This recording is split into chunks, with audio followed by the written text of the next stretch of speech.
So, opening remarks.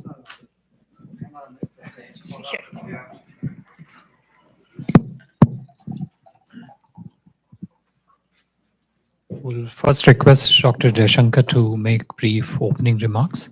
Thereafter, we'll open it up to question. The briefing is on record, so feel free. Very good to see you all. And as you know, I have been in DC for the last 2 days. And the primary purpose of my visit was to attend the Quad Foreign Ministers meeting. And I obviously, in addition to the meeting itself, I met bilaterally with my counterparts, Secretary Rubio, Foreign Minister Penny Wong, and Foreign Minister Takeshi Iwaya. I also had separate meetings with the Secretary of Defense, Pete Hegseth, and with the Secretary of Energy, Chris Wright, yesterday. So let me start with the Quad, because as I said, that was the main purpose. The meeting which we had was a much longer and a much more detailed one than we had in January, which actually happened to be the first day that Secretary Rubio had taken office. And all the Quad ministers, I think we all agreed strongly that our goal in the Quad was to strengthen strategic stability in the Indo-Pacific. And this meeting, the discussions were largely devoted to enhancing delivery on various initiatives and projects. As is the practice on such occasions, we had a very open, very freewheeling discussion on regional issues of the Indo-Pacific. A lot of that was a granular analysis of different situations, different issues of the Indo-Pacific itself. But again, in the light of recent developments, it was natural that we also spent some time discussing the Israel-Iran conflict, also what the US had done in Iran. Now, while our meeting was taking place, there was in parallel a Quad business roundtable on critical minerals, and there were companies from all the 4 Quad countries which were present at that roundtable. Now, in terms of Quad, of course, in its current incarnation, it's been there since 2017. It has grown steadily. All of you are aware of it. But I just want to flag some recent developments, because people often ask, saying, okay, how is it deepening? How is it progressing? So let me highlight some of them. One, we launched the Quad Critical Minerals Initiative, and this would be focused particularly on the mineral recovery, which is very important for all of us. Second, there's the Quad Indo-Pacific Logistics Network. That was launched earlier in the year, and we decided it will hold its field training exercise, first field training exercise, fairly soon. It had held its tabletop exercise in May. Then there is the Quad at Sea Ship Observer Mission. This involves our Coast Guards, and that's recently launched from Palau to Guam. So we recognize that as an important step in Coast Guard cooperation. Then there is a maritime legal dialogue at the expert level, which will be held in India, right? It's virtual, sir. It's virtual, okay, in later this month. Then we took some steps to expand the Indo-Pacific Partnership on Maritime Domain Awareness through our Gurugram Fusion Center. Also Maitri workshop, which will allow us to assess capability gaps and build maritime capacity. There will be a Quad Ports of the Future Partnership Conference, which will focus on resilient ports and shipbuilding. And of course, a Quad partnership on cable connectivity and resilience. It will hold a conference on undersea cables. So as you can see, the Quad members are all fundamentally maritime nations. A lot of what brings us together, the Indo-Pacific, is the maritime facet of our capabilities, and most of what you can see as steps of advancement are in the maritime area.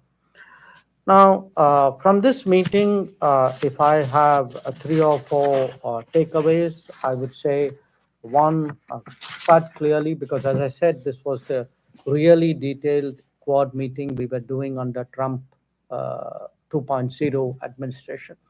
There was a very clear affirmation of the deepening commitment of all members to the Quad. Second, this goal of strategic stability that I spoke about, obviously it's expressed through various initiatives and cooperative endeavors. And what that essentially means is we are discussing how do we build our own capabilities and those of others through cooperation, and how do we mitigate vulnerabilities, that if there are vulnerabilities of various kinds for various nations, over dependence or reliance, over reliance in a way, then what is it we can do with each other to address those gaps and make that less of a problem. The Quad architecture has been, because Quad has grown in the last 8 years in a sort of very organic fashion. So every time there's a meeting, there are new ideas, something is set up, there's a discussion, some project is done, some new cooperation is started. So the feeling was, look, it's got a bit messy, so let's streamline it into 4 clear streams. And those 4 clear streams were maritime and transnational security, economic prosperity and security, critical and emerging technologies, and humanitarian assistance, and I think emergency response. We also expect to hold the Quad Summit in India later this year. And we had a useful discussion about preparing for that. There was, we tabled some ideas, so did others. We had a discussion. Obviously, those ideas have to take form before I'm in a position to share that with you. So that was, the sum and substance of what happened on the Quad side. In terms of my bilateral meetings, I had a good session with Secretary Rubio. And we essentially did a stock taking of the last 6 months, and what do we do to go, look ahead. And this included a discussion on trade and investment, on technology, on defense and security, on energy, and on mobility. Now, defense and energy are 2 subjects where, particularly with the US, I think they're substantive enough to warrant a separate meeting with their secretaries, which is why I had a meeting with Secretary Hexet and with Secretary Wright. I also had very useful conversations with my other 2 counterparts, Penny Wong of Australia and Takeshi Iwaya of Japan. In both cases, obviously, whatever are the particular bilateral issues in those relationships were the subject of our discussions. We talked about visits which were due on either side, preparing for the meetings of our Prime Minister, which are also impending. So overall, I would say, for me, it was a very productive day yesterday. And for our, in terms of the evolution of Quad, I think it was again a step forward. Not just, I would say, in terms of a sort of another meeting of the Quad, but in many ways it was a sort of a house cleaning and a way of making it more efficient. There was we were self-auditing ourselves and saying, okay, how do we deliver better? How do we make it more efficient? So that's the spirit really in which we approached this particular meeting. So that's what I had to share with you. I'd be very happy to respond to any questions that you may have. Okay, please do introduce yourself by name before you begin. Foreign Minister, thank you. Shashank Mattu with the Hindustan Times. So could you tell us a little bit about the substance of the Quad's discussions on the Pahalgam terrorist attacks as well as the Operation Sindoor? What was said to you by your counterparts from the other Quad ministries? Well, we had a I mean, you saw that it was something which I spoke about publicly in my remarks. It's also reflected in the joint statement of the Quad Foreign Ministers meeting. And essentially, I mean, I mean, with each of my counterparts, I had shared with them the sense that look, what the nature of the terrorist challenge, the fact that we have confronted it really over multiple decades, and that we are very resolved today to respond to it very firmly, and that we have the right to defend ourselves. I think that's something which not just Quad partners, but I think many other countries. I was in Europe. You had a lot of countries recognizing that. But what is important for us in the Quad statement, as also the statement which the Security Council had issued on April 25, is that the perpetrators of terrorism must be held accountable. They must be brought to justice. And that's important because we then have to communicate to the world that what we did during, on 7th May, the objective of Operation Sindoor is that if there are attacks, if there are terrorist attacks, we will act against the perpetrators, the supporters, the financiers, the enablers. So that message, I think, was conveyed with great clarity. Minister Saurabh Shukla, I represent News Mobile. I also represent Prasar Bharati and consulting editor of the Republic TV. Minister, Prime Minister Narendra Modi took a bold step post Pahalgam and etched a new strategic doctrine of India. There are reports even now that there are Pakistan-based terror groups which are continuing to plot terror attacks against India. There are groups which are active, which are openly seen, their leaders openly seen. What happens if there is another terror attack on India which is directed from Pakistan or financed by Pakistan? Look, nobody is going to answer that in the hypothetical manner in which you posed it. I think what we have communicated very clearly is we mean it when we say there is zero tolerance for terrorism. Now, and we also, if you look back at Prime Minister's address to the nation after the cessation of firing on 10th of May, there were some very clear messages which came out of that. So it's really for the terrorist groupings and for their sponsors to absorb and to reflect on those messages. Now, I don't think we are going to spell out if this happens, we will do that. I mean, no government does that. Hi, thanks, Neha. Yeah, good to have you back in DC. Yashwant Raj from Dairy Bhaskar. My question is again on Pakistan and etc. But I refer to your bilateral with Secretary Rubio. Did U.S. insistence on having played a role in ending the conflict, did that come up? I mean, the president has continued to claim credit for it. I mean, now people have lost count of how many times he's done that. And did that come up? I mean, because there has been some irritation from our side, or India's side on this. No, that issue did not come up.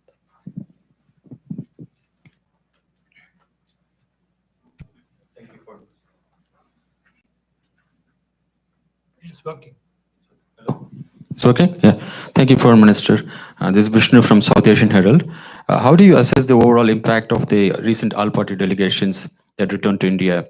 And have they contributed meaningfully in shaping global consensus on India's policy on zero tolerance and to defend its people against terrorism? And the second one regarding Quad, you mentioned yesterday that Quad has made substantial progress in areas such as maritime cooperation, logistics, education, and political coordination. Are there still any outstanding issues or concerns that India is currently discussing with its Quad partners ahead of the New Delhi summit? Thank you. Well, I have spoken about the all-party delegations in India And let me again reaffirm that we have, we very much value and appreciate what they did. I think when I look at the engagements they had, the conversations, the impact that they had, it's uh, it's very good for a country. It really serves our national interest when you have a broad-based set of people who speak with one voice abroad.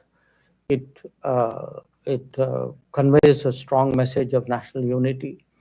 It underlines a certain seriousness about responding to terrorism. And as a democracy, I think it does, in many ways, does credit to us that you have leaders. I mean, whether you talk of Shashi Tharoor or whether you talk of Supriya Sule or Kanimari Ji, or I can give you the list, or indeed leaders from the ruling party, Ravi Shankar Prasad Ji or Jay Panda, Sanjay Jha, who's part of the NDA coalition, or Shinde. Look, all of them, and again, if you look at the members, you had a diversity of people, and you had many people again who have some earlier association with foreign affairs. Salman Khurshid, Anand Sharma, people like Ghulam Nabi Azad, who are well known in many ways. So what it did, and you had some ambassadors as well, former ambassadors. So if you look at the entirety of that initiative, I think when you had a set of people with a track record, with that diversity, you actually saw the political pluralism of India come together on an important issue and send a strong unified message. And I think that was something really great, and it's something which, I mean, quite apart from being a minister, honestly, as a person, as a Indian citizen, I applaud that. On the Quad issue, look, what happened, the way Quad has worked. We started. It's a very, in some ways, a unique organization. It doesn't have a legal formal framework. It does not. There's no document that countries signed up to. So what has happened from the start is we met. It was very comfortable. There was a certain commonality of purpose. There was a common ground which we were covering. There was a convergence of interest which drove us. And every time we have met, and in between meetings, our officials keep talking to each other. We have built up an agenda. And so when you ask me if you've done this, what remains to be done? Well, there's a universe of things remaining to be done, because it is not like there's a limit. It's not like we have 10 tasks and we have done 5. I think the more we develop the Quad, many more possibilities really would open up. And sometimes the possibilities would reflect the need of the day. I would say 5 years ago, maybe undersea cables was not such a big deal.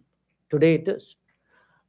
Critical minerals was not in people's lexicon. It now is very dominant. So issues will pop up. New priorities will emerge. Sometimes old ones which were not addressed will also be looked at. So in that sense, I mean, in a good way, you make it up as you go along. You are very open-ended. We welcome any suggestion which any member has, or even which somebody else may give us, and build up an agenda on that basis. And that's the way we've actually built up the Quad, and I'm sure that's the way we'll continue to do that. Thank you, Mr. Minister. Reena Bhardwaj, ANI. The Quad members also expressed concern about the South China Sea. I'm wondering if you have anything to add on or share something on in terms of the conversations. And the US also plans 500% tariffs on import of Russian oil. I'm wondering if there were any You're discussions. talking of the Lindsey, Senator That is Graham's. correct. So if there are any discussions on that front too. Well, on South China Sea, we had there was some discussion because, as you know, that is an issue of great concern, not just to Quad members, obviously to Quad members because we are all maritime, but to the region and in many ways to the world as a whole.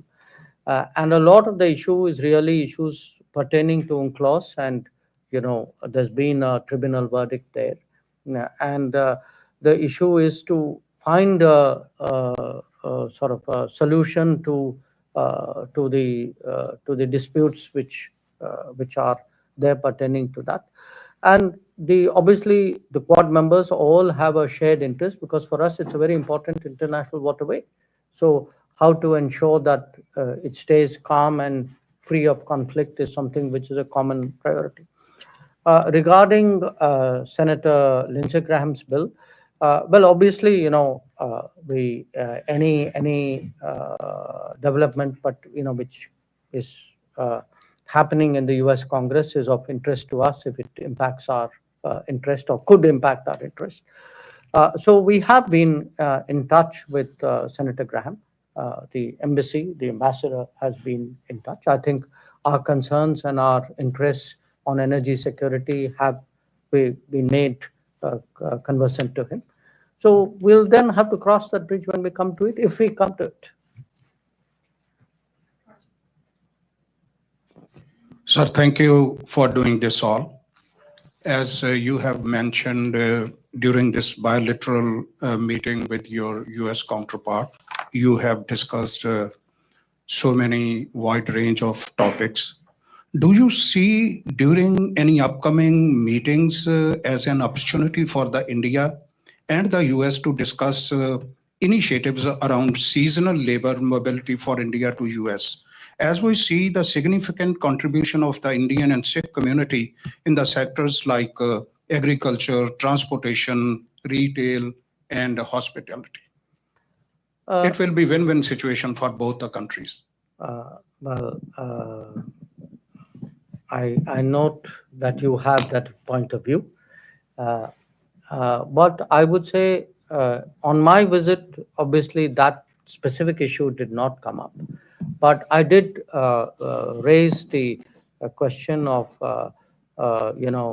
more efficient and smooth issue of visas, because I think that is a public concern in India. And as a minister, I obviously reflect the concerns of my country when I come to the United States. So I did raise that issue. But on the particular aspect that you mentioned, no, that did not come up for discussion.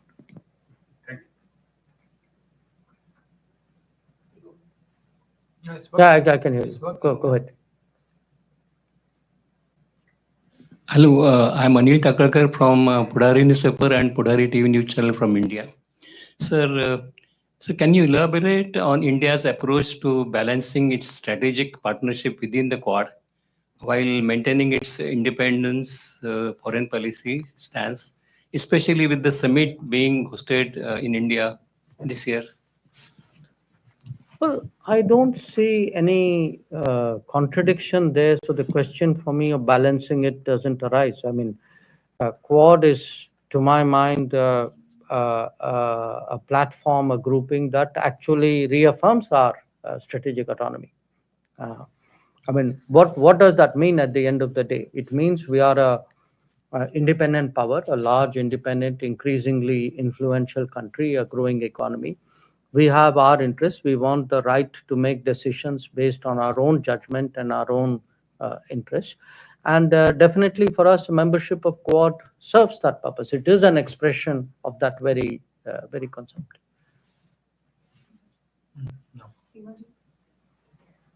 Seema Siruni, Economic Times. Mr. Minister. Yes, on. We can. Given the military cooperation between China and Pakistan seen during the recent confrontation, is India more open to giving Quad more of a security dimension, like a little harder edge, as some have argued? Would India be more open? Because people say India is a little shy about that. The other question is about the three Quad members having various kinds of problems with the fourth, that is the US. Australia is under review with AUKUS, and Japan has been asked to do, more defense spending. They canceled their 2+2 dialogue. India has a host of political issues that came up in the aftermath of Operation Sindoor. How did that play out in your meetings? Does that cast a shadow? And one last chota question on China. We don't know where the Trump policy is going on China. If Quad's main purpose is to sort of create an alternative and prevent hegemony by China in Asia, how are we supposed to understand what's happening right now? So let me reflect on what you are saying. You are saying on the one hand, people among the Quad, there are issues among the partners, and then you are saying, so therefore, are you going to do more with the United States, though you have more problems? Seems to, the way you put it, which I don't agree with. So just you may want to reflect on that. So here's my point. Look, first of all, anything which happens between China and Pakistan, I don't see that as frankly shaping our Quad decision making. You talk about people say a lot of things. It's a free world, almost. I can only say what is our thinking, which is that for us, Quad serves a purpose, that by working with these three partners, we actually advance our national interests and a collective good in the Indo-Pacific. As I said, we strengthen strategic stability in the Indo-Pacific. So when you speak about, issues between countries, you mentioned US and China. Well, I think if we are strengthening strategic stability in the Indo-Pacific, that in some ways perhaps even, deals with the concern that you have. So look, in a world which is more uncertain, which is more volatile, more unpredictable, anything which is a factor of stability, predictability, anything which adds to the stable side of the ledger, I think is welcome. And Quad is very much a platform that contributes to that. Whether among the Quad partners there are issues or not, when you have relationships, what happens between the rest of them is not my business, it's for them. I can only speak for myself. When you have big relationships with countries, the relationships will not be free of issues. I think the strength of a relationship is not its freedom from problems. It is the ability to address those problems and then keep that trend going positively. And I would, definitely make the case with the United States that has been so, that over successive administrations, and it's not like we've not had problems with the earlier ones, but we have been constantly able to address those issues and move forward.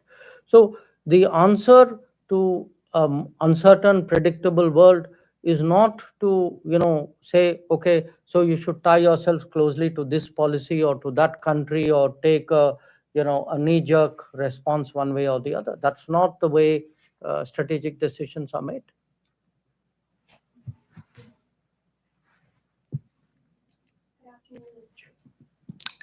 Two questions for you.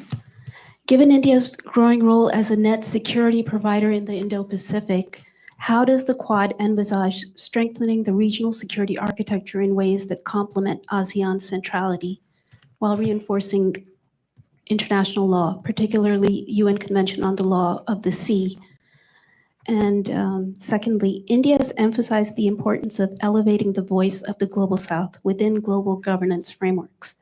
In what ways did the recent Quad discussions integrate this perspective, especially in terms of equitable infrastructure development and humanitarian assistance mechanisms? On the first question, I would say we spent a certain amount of time discussing ASEAN, its centrality, its interests, etc. And the Quad has always been very respectful of the ASEAN. I mean, you have to appreciate that in many ways, ASEAN provides a great sort of strategic contribution to the global system because it has created platforms where very, very diverse countries. I mean, if you look at the East Asia Summit attendance of various bodies, you get really countries which would normally not be in the same place at the same time coming for those meetings. So I think that value of the ASEAN is something we appreciate as Quad, definitely, I would say even as India. We very much, in all our discussions and activities as Quad, when we look at the Indo-Pacific, for us, ASEAN centrality is very much in mind.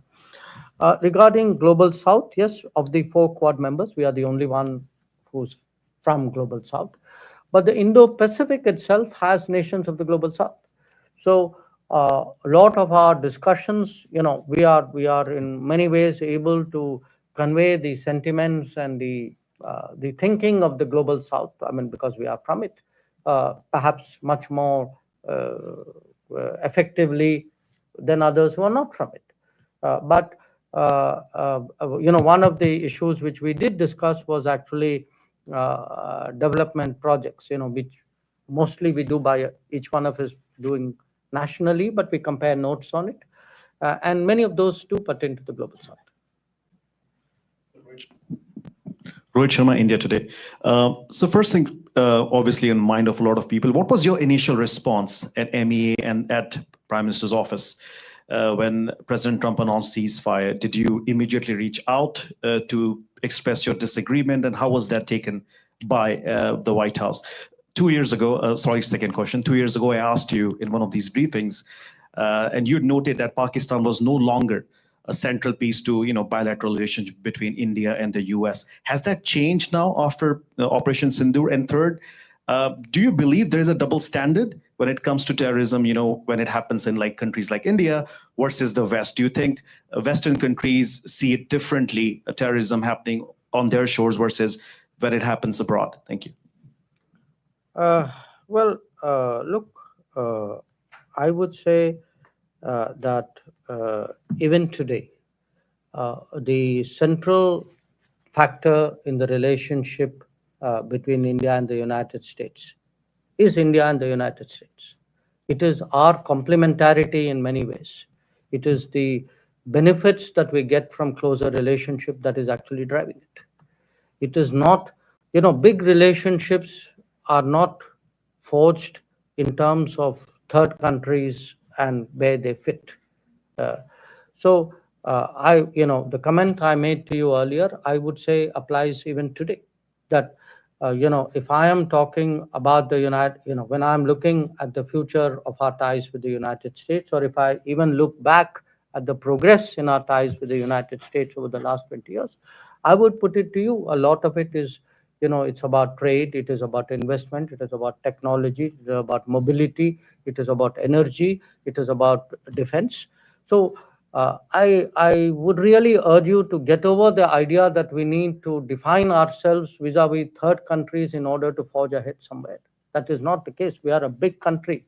We are, among the top 5 economies of the world. We are the most populous country in the world. Our influence is growing. We must have that self-confidence, even in asking questions.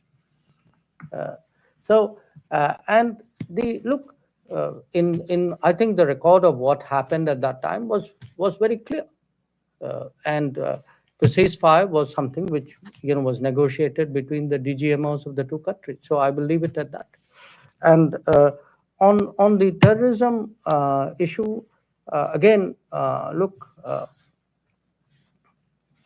it is a fact that countries, often countries do not take a position when some other country is a victim of terrorism, which they would do when they themselves are. We have, in that respect, honestly been much more consistent and principled.